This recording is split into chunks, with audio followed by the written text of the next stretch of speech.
Good morning friends, তোমরা সবাই কেমন আছো? আমি ভালো আছি, চলে যাচ্ছি। আমার জীবন চ্যানেলে তোমাদের ওয়েলকাম। তোমরা ভালো থেকো, সুস্থ থেকো, সাবধানে থেকো, সবাইকে সাবধানে রেখো। যারা আমার দূরের বন্ধু তাদের জন্য উড়ন্ত ভালোবাসা, যারা আমার কাছের বন্ধু তাদের জড়িয়ে ধরে ভালোবাসা। তোমরা আমার সাথে থেকো, তোমরা আমার পাশে থেকো। এখন বাজলো 8:15। এখন থেকে আমি আমার ব্লগটা শুরু করলাম, দেখতে থাকো, আশা করি ভালো লাগবে। আর আমার না এই 1 মাস ধরে ব্লগটা খুব মিয়ানো, খুব মানে ভুলে যাওয়া, তারপরে টেনশান, তার সঙ্গে একটু আনন্দ, ছোট্ট করে আনন্দ সব শেয়ার করবো তোমাদের সঙ্গে। তো যাই হোক, 1 মাস ধরে এখন ভিডিওটা একদমই ভালো হচ্ছে না, বুঝতে পারছি। তো সময়টা খুব কম। যাই হোক, তোমরা দেখতে থাকো, খুব একটা আনন্দের জিনিস হতে চলেছে। চলো দেখতে থাকো, ভালো লাগে। তোমরা যদি আমার হাতটা না ধরো আমি কী করে এগোবো বলো? তোমরা যেন চলে যেও না আমার হাত ছেড়ে। এই বয়সে হাতটা খুব প্রয়োজন, তাই না বলো? আমি তো এখানে এসেছি কিছু একটা করতে, কিছু একটা পেতে। যদি না পাই তাহলে আমার দুঃখটা সারা জীবন থেকেই যাবে, তাই না বলো? তোমরা একটু আমাকে ভালোবেসো, একটু সাথে থেকো, ব্যাস, আর কিছু চাই না। কিছু পাবার আশাতেই তো এসেছি বলো।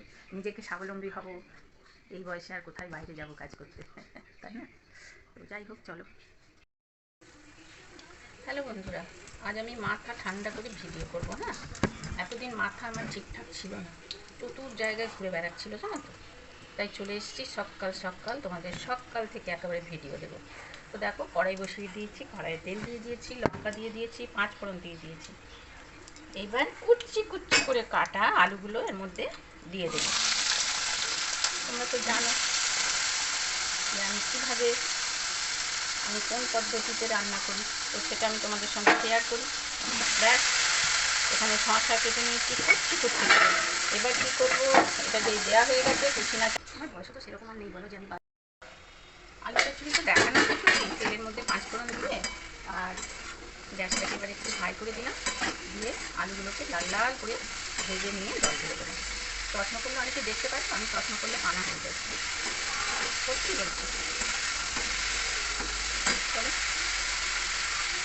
আলুগুলো লাল লাল করে। আর তোমাদের সঙ্গে একটা কথা বলছি, ভিডিও করছি তো, করতে করতে দেখছি কি যে আমার ভিডিওটা বন্ধ হয়ে গেছে। তো যাই হোক, সংসার মানে তো নানা রকম মন নিয়ে কাজ করা যায়, নানা রকম ভেতরে অনেক কিছু থাকে সকাল থেকে উঠে, তো হয়তো মন সংযোগ দিতে পারি না। হ্যাঁ, তো যাই হোক, ওই 1 মাস ধরে সকালেও বলেছি যে ভিডিওটা আমার খুবই মানে ইয়ে হচ্ছে। যাই হোক, ভিডিওতে তোমরা কে কেমন দেখছো কী দেখছো জানি না, আমি 1 মাস ধরে সেরকমভাবে ভিডিও দেখতে পারিনি। তবে হ্যাঁ, আমার ঘরে যে আছে, যে কমেন্ট করে, আমি তার ঘরে যাবো, সে আমার 1 সপ্তাহ পরে হলেও যাবো, কারণ আমি চাই যে আমায় দেবে তাকে আমি দেবো। তো কারো ভালো লাগলেও আসে, এমন কোনো মানুষ আছে কারো ভালো না লাগলেও আসে, জানে যদি একদিন একজনের পাশে না থাকি তাহলে আমরা বুঝতে পারবো। তো যাই হোক, আমি ভগবানের কাছে ভালো থাকি যে ভগবান একদিন না একদিন ঠিক রাস্তা আমায় দেখাবে। জানি না আমি কতদিন ভিডিও করতে পারবো, বয়স সঙ্গে সঙ্গে তো মানুষের একটুখানি কমজোরি ব্যাপারটাও এসে যায় বলো। তো আমার এই লাইনে আমার আশা বেশি দিনের জন্য, মানে লাখ নেই এখানে আসা। কারণ সবার ভিডিও দেখে আমি ভেবেছিলাম আমিও তো করতে পারি, আমি তো রান্নাঘরে অনেক কাজ করি, সারাদিনে যত বেশিরভাগ 8 সপ্তাহে আমি রান্নাতে ব্লগ করতে পারি বলে আমি না 20 সালে লকডাউনে খুলেছিলাম। তখন আমার একটা চ্যানেল ছিল, সেটা হচ্ছে বন বৈশাখী রীতিনীতি। তো সেই চ্যানেলটা আমার 1 বছর 1.5 বছর হয়ে গেছিলো, মোটামুটি ভিউজ হতো প্রচুর। হ্যাঁ, আর সেটা যে কোনো কারণের জন্য হোক আমাকে ডিলিট করতে হয়েছিল। তার মানে আমার লাখ খারাপ, আর টাকা আনতেও পারছি না। এবার 20 সালে যারা যারা ব্লগ করতো সেই সময় আমার চ্যানেলটা, তখন তো ভিডিওর এইরকম কোয়ালিটি বা ভিডিও করা সেরকম মানুষ ছিল না 20 সালে, জানো তো।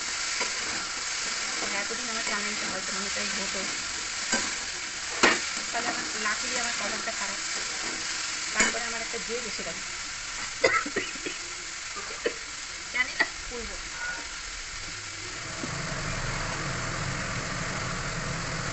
তো তারপরে আমি এই চ্যানেলটা খুলেছিলাম। যে আমার চ্যানেল খুলে দিয়েছিল তাকে দিয়ে আমি চ্যানেলটা ডিলিট করেছিলাম। সে এখন আর বলতে পারছে না জানো কীভাবে সে চ্যানেলটা ডিলিট করেছিল। চ্যানেলটা আনার পরে হয়তো আমি কিছু করতে পারতাম, জানো তো। কপাল আমার ভীষণই খারাপ।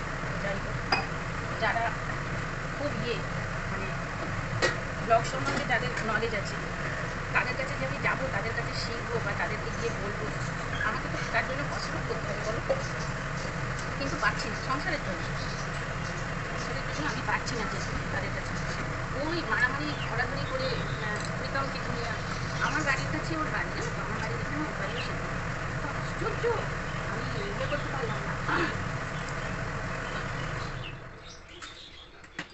এটা চললে কিছু শোনা যায় না, কিছু বলাও যায় না, যাই হোক তা আমি পাচ্ছি না, কি আশ্চর্য, আমি অবাক হয়ে যাচ্ছি। তাহলে আমার লাভটা এত খারাপ বলো, কারোর সঙ্গে কারোর মিট বা কারোর চ্যানেলে যাওয়া, বন্ধুত্ব করা, হ্যানা তেনা কিচ্ছু হচ্ছে না, সংসার শুধু সংসার।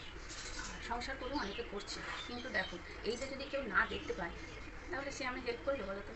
বাড়ির কথাই বলছি আমি, এতদিন তো মারামারি, যুদ্ধ, তর্কাতর্কি, তারপরে রাগারাগি, তারপরে বিদ্বেষ, এই সমস্ত করে আমি ভিডিও করেছি, জানো, যে আমাকে কেউ আটকাতে পারবে না, আমি করবই। তারপরে আমার কর্তাই বেশি করতো, আর কর্তাকে আমি বেশি প্রায়োরিটি দিই। তো এতদিনে বুঝেছি, এখন ইউটিউবে আর কিছুই হচ্ছে না, এতদিনে বুঝেছি, কী বলবো বলো। একবার যদি আমি এইটা পাই, কিন্তু খুব কষ্ট। আমার বয়সও তো সেরকম আর নেই বলো, যে আমি অল্প বয়সী ছেলে মেয়েদের মতো দৌড়ে ছুটে বেড়াবো। ওই ছিঁড়ে কেটে মেয়ের বাড়ি গেলাম, অনেক দিন পর হয়তো বাপের বাড়ি গেলাম, ওদের বলবো যে চলো আমরা একটু কোথাও ঘুরতে যাই, ওরা যায়, দূর দূর যায়, আমার যাওয়া হয় না, কারণ আমার তো কর্তার জানো দুটো বল চেঞ্জ হয়ে গেল, এখন ওনাকে নিয়ে যাওয়া মানে অশান্তি। এমনিই কোথাও গেলে, মেয়ের বাড়ি গেলাম, বাপের বাড়ি গেলাম, কি কারোর বাড়ি গেলাম, বা বিয়েতে নিমন্ত্রণ গেলাম, প্রত্যেকটা জায়গায় আমার অশান্তি, প্রত্যেকটা জায়গায়, সেগুলো তুমি ভিডিও আনতে পারি না। তো যাই হোক, প্রথম জীবন থেকেই আমার, যেদিন থেকে আমি স্মৃতিকে সিঁদুর দিয়েছি সেই দিন থেকে আমার অশান্তি। যাই হোক, অনেক লড়াই করে আমি চলে যেতে পারতাম, আমি তো বাবার একটাই মেয়ে, চলে যেতে পারতাম, কিন্তু আমাদের সময় তখন ছিল খুব কম। এখন যেমন প্রতিটা ঘরে ঘরে বিয়ে হচ্ছে, 4 মাস 6 মাস থাকছে, চলে যাচ্ছে, সেই জিনিসটা তো ছিল না। যাই হোক, টিকিয়ে নিয়েই ছিলাম, অভাব ছিল, তবুও ছিলাম, অশান্তি ছিল। জানি না, জ্যোতিষীরা হাত দেখে আমার বলে, ও সত্যি কী করে যে আপনি ছিলেন, মানে ওনার পুষ্টি দেখে আমার পুষ্টি দেখে, বা ওনার হাত দেখে আমার হাত দেখে বলে। যাই হোক, কিছুটা কষ্ট দুঃখ তোমাদের সঙ্গে শেয়ার করলাম, তো যদি পারি শেয়ার করবো কীভাবে অশান্তিটা হয় এখনও সেই 85 সাল থেকে, যেদিন আমি সিঁদুর পড়েছি তার পরের দিন। তো যাই হোক, তোমরা বিশ্বাস করবে কি করবে না আমি জানি না, তবে আমার লাভও খুব খারাপ, খুব খারাপ। আমি বেশি টাকা চাইনি, 2000-3000 পেলেও আমি দেখিয়ে দিতাম, আমার কাছে ওটাই প্রচুর, অনেক আমার কাছে দেখিয়ে দিতাম যে হ্যাঁ আদর আর কদর কাকে বলে সেটা তোমাদের দেখাতাম। চলো, যেটুকু পারি ছিটকে ছাটকে করবো, ভুলে যাই, ফটো তুলতে ভুলে যাই, ভিডিওটা যদি বা ছিঁড়ে ফুটে করি ফটো তুলতে ভুলে যাই, আমি স্ক্রিনশট করতে পারি না। আর কাছে শিখবো বাবা, কী সব গরম, কী সব কথা,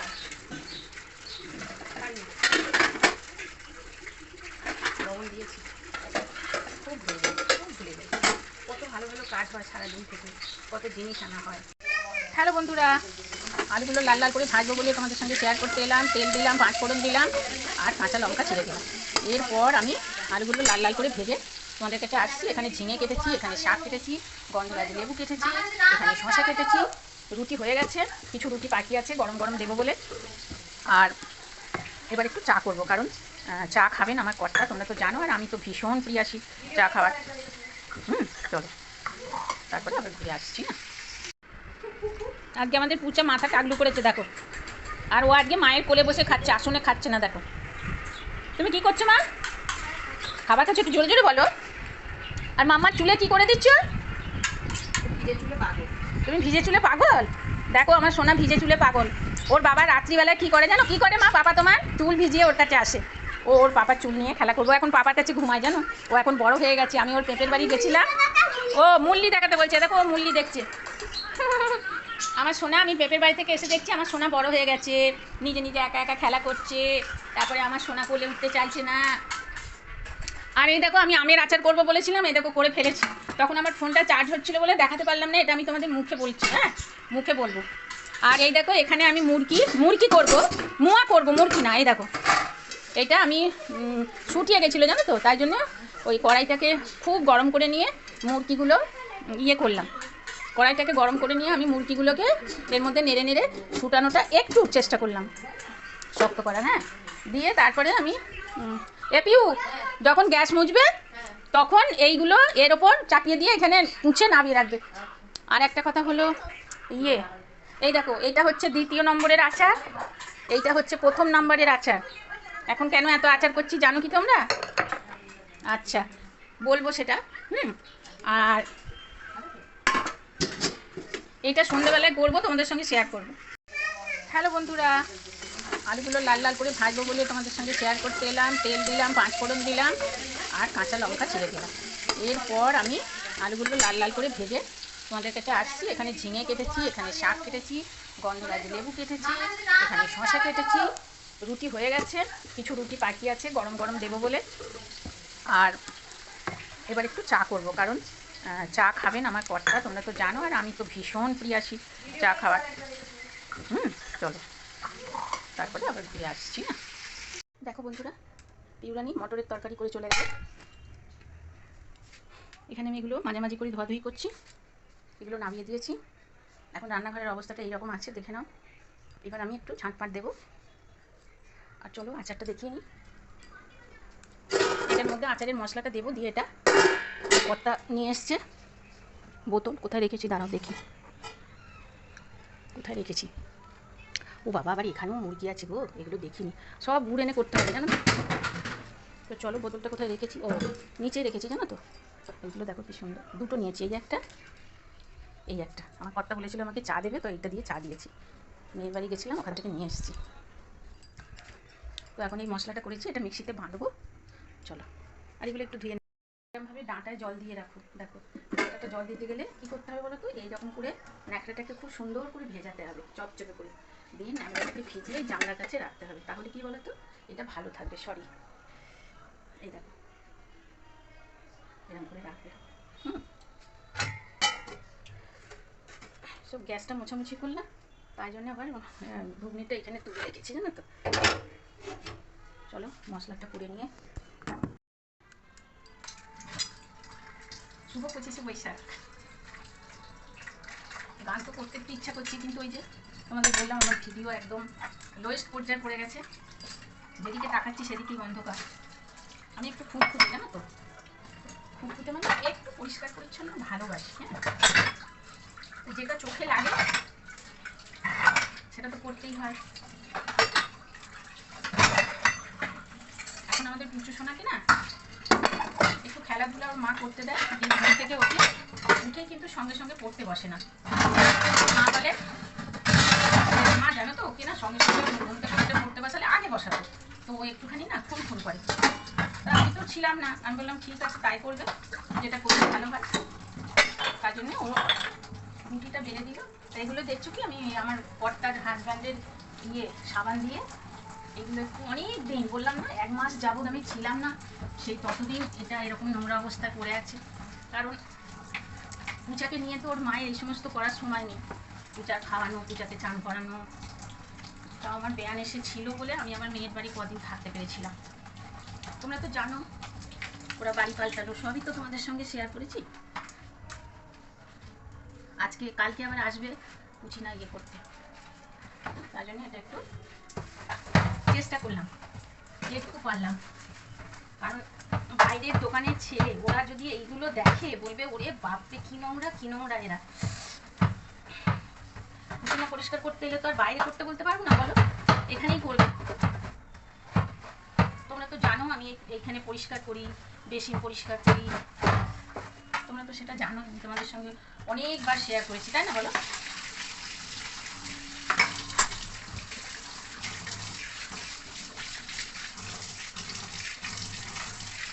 আজকে সবাই রুটি খাবো, ওই জন্য আজকে আর ভাতের ঝামেলা নেই, তো আমি ফাঁকা, তাই জন্য একটু ধুয়ে দিলাম। চলো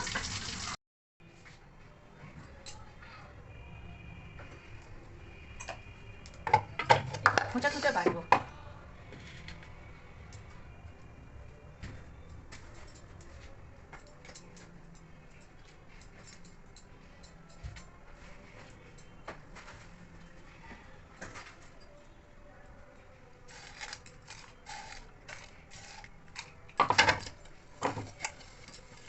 রুটি করেছিলাম এই এই চাটুটাতেই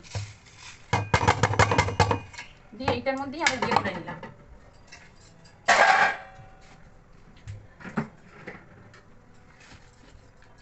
এই যে মুরগিটা করেছি না, এটার মধ্যে একটু গোলমরিচ, ও যা লাগবে না, হেবি সুন্দর। এটা আমাদের পুচু খায়, গোলমরিচ পুচুর তরকারি পাতিতে দেওয়া হয়।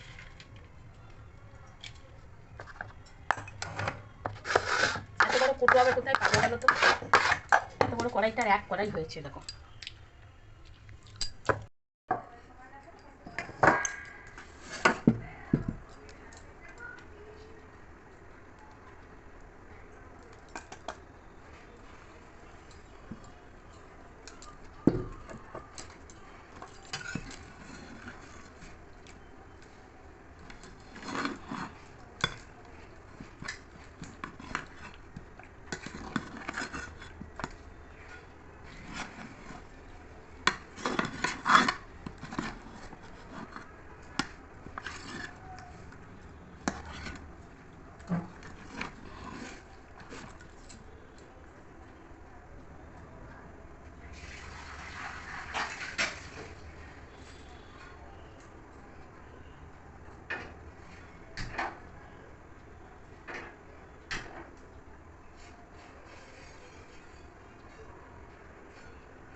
একটু ঝাঁটটা দিয়ে দিই রান্না করে।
বন্ধুরা শুয়ে পড়েছি দেখো, আর আমি আজকে কার সঙ্গে শুয়েছি বলো তো? এই দেখো আমার মেয়ে আর আমি শুয়েছি।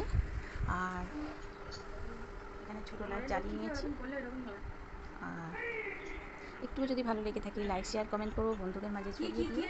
যারা আমার নতুন বন্ধু তাদের জন্য আন্তরিকতা, যারা আমার পুরনো বন্ধু তাদের জন্য স্নেহাশিস। তোমরা আমার সাথে থেকো, তোমরা শাসন করছে, জামাইকে শাসন করছে, জামাই বাড়ি গেছে।